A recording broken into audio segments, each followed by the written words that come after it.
नमस्कार शेतकरी मित्रांनो, आज आपण सुदर्शन गोरडे यांच्या टमाट्याच्या प्लॉटवर आणला आहे.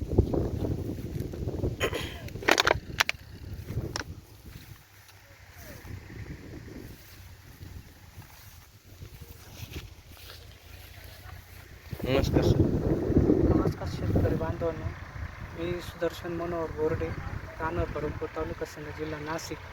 मी कृषी क्रांतीचे खत टाकलेलं आहे या प्लॉटसाठी. बिग्याचाच प्लॉट आहे. तर उत्पादन शिल्लकात मला तर हे खत एकदम भारी वाटतं आहे आणि रोगाला बळी कमी पडलेलं आहे रान. आणि फुल टेम्परेचरमध्ये मी हा प्लॉट तारीख सांगते सर आपल्याला किती लावलं ते? तर नेमकी माझं आहे किती ना, दिवसाचा प्लॉट झाला? 1.5 महिन्याचा, 2 महिन्याचा? दीड महिन्याच्या आसपास आलेला हा प्लॉट 1.5 महिन्याचा माझा. प्लॉट. आणि कृषी क्रांतीचे मी बॅगा घेतल्यामुळं मला त्याच्यात बराचसा फायदा भेटलेला आहे. अजून काय काय वापरलं? मी आता बाकीचे हेच आपले त्यांचे कृषी क्रांतीचे बरेचसे खतं आणि 2-3 त्यांच्या ड्रिचिंग केल्या त्या सोया नदीच्या. हो, तर त्याच्यामध्ये बराचसा फायदा भेटलावाला आहे मला. शेटिंग चांगल्या प्रमाणात झाली. हो, सेटिंग एकदम.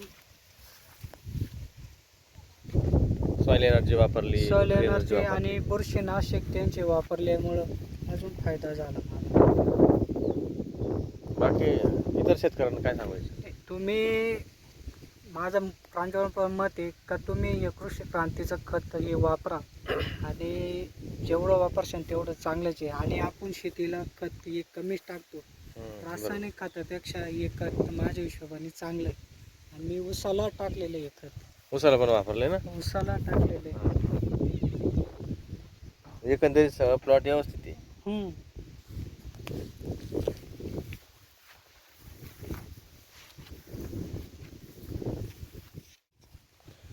फुटवे सेटिंग आपण बघू शकतो. बंचेस लागले झाडाला. झाड पूर्ण बरे झाडाची, पूर्ण झाड भरले. आणि अजून हे जे रान आहे ना, ही पूर्ण आता सेटिंग मध्येच येणार आहे. हो, हे सेटिंग पूर्ण याच्यातच आहे ना. आता हे काय, हे आता हे जे फुलगळ होऊन गेली याच्यात मालच निघून राहिला. या बघा, आता याच्यात सुद्धा माल आहे. बरोबर, मालाच आहे ना. हा मालच आहे पूर्ण. म्हणजे जातीचं काही फरक नाही पडत, कोणती व्हरायटी असू, तुम्ही पोषण दिले का व्यवस्थित होतं. हे बघा, आता हे जे आहे ना, हे बघा, आता याच्यात सुद्धा पूर्ण माल आहे. माल, बरोबर. पूर्ण माल आहे. धन्यवाद सर.